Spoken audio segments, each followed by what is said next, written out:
My name's Lee Towersey. I'm a Brentford fan and a builder and operator of R2-D2 in all the recent Star Wars films. My initial involvement with the films, I was in the R2 Builders Club at first, which I still am part of. We're a UK club that build R2-D2s basically. And I finished my build in 2009, and we were attending an event called Star Wars Celebration. I wasn't there unfortunately, but a lot of R2 builders were. It was in Germany. And Kathleen Kennedy had recently taken over Lucasfilm. She was running it instead of George Lucas. And one of the guys just cheekily went up to her and said, if you want R2's building for the new films, surely we're the guys to do them, to build them. And literally 3 months later, the production team around his house, looking at his builds and seeing how good he was, and he thankfully got me on board. We went to Primer Studios, we interviewed and discussed our builds over a few meetings, and eventually we were offered the job. R2-D2 was a little easier for us. That was the big responsibility, but thankfully we'd built one already, so we had all the plans and we had access to parts and so on, so we were able to build them. But the daunting task was when we were asked to build other droids other than R2-D2, and you are literally given a drawing and asked to build it. They usually just put a man next to it just to show you the scale of the droid, and then you just have to create it in your head. You can CAD it up if you want to, or I just usually draw it out on wood or on a type of plastic and cut away, build it, make a basic model, and then it just improves over time, and you end up with a finished droid. Much like this one, this was originally a drawing, and this was built for Rogue One, and they were used more in Solo actually, but this is one of the droids I built from drawings.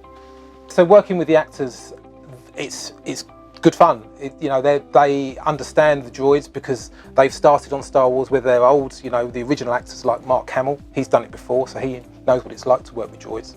And same with like Daisy Ridley, who plays Rey, and Oscar Isaac, who plays Poe. They came into Star Wars at the same time as us, so it was a bit of a learning curve. But yeah, working with them is fine. We usually hit our cues and everything's okay, rolling into scene and rolling out of scene and so on, hopefully not crashing into their lines. And yeah, that works well. I get to see the script. I only look at the script with the elements that my droids are involved in. I don't like to know too much about the films before I actually go and see them at the cinema. But I just learn the key elements that I'm involved in, so I know what is expected of me. And once you've learnt that, usually it works out all right. You get it in your head and then just perform it.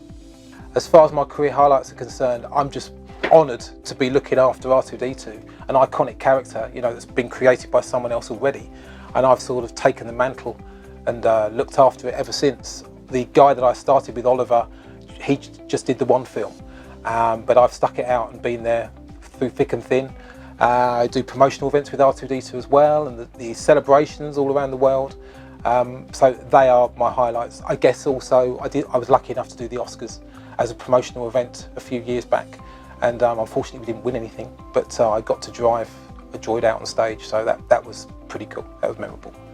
We do hide behind boxes on set, so when I watch the film I see some of the crates that are set dressing and I know that I'm hidden behind that box, which is quite amusing to watch back. But horror stories, I've had a couple actually. One of them was on The Last Jedi, one of my first days on set. We were filming on the Millennium Falcon with R2-D2, and it's when R2-D2 convinces Mark Hamill to come back and help out the Jedi. And he plays a holoprojector scene of Princess Leia. And R2 drives across the bay area of the Falcon. And we were shooting it for the first time, and they called action, and I was supposed to drive R2-D2 and it didn't move. And I forgot to turn the radio on. So that was a bit embarrassing, and we turn it off to battery save because we can be filming all day. So the AD turned to me and said, "Lee, you're allowed one mistake of film and you've just used it up." So I used it up on my first day. So that was pretty horrific.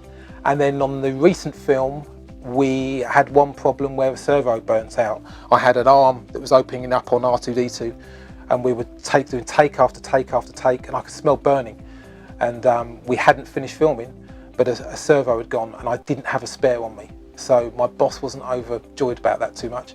But we missed one take, and we did manage to scramble back to the workshop, get a new servo in there and carry on filming. So my only two scary moments are pretty memorable, and I've learnt from them. I have a lot more spares with me now, and I always leave my radio on.